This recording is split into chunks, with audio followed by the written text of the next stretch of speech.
How to cook easy pinakbet Ilocano. First, saute onion and garlic. And then add the tomatoes.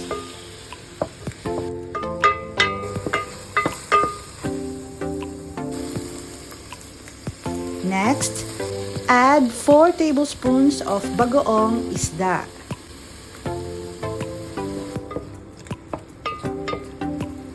Saute for some more minutes and then we can add in the vegetables. First, we add the string beans.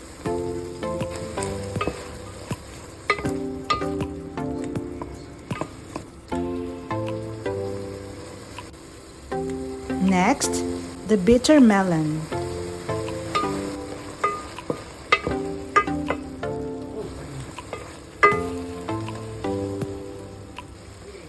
Next, okra.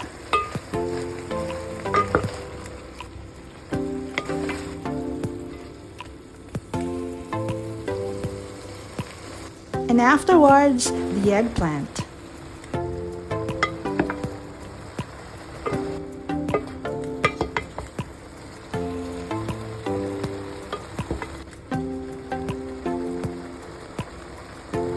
And finally, we add the squash.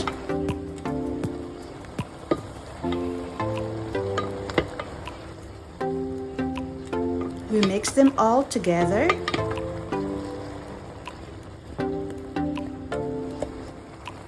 And then we add 2 cups of water.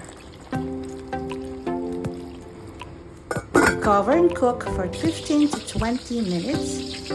And then it's done. Pinakbet Ilocano is best paired with fried fish. Thank you for watching.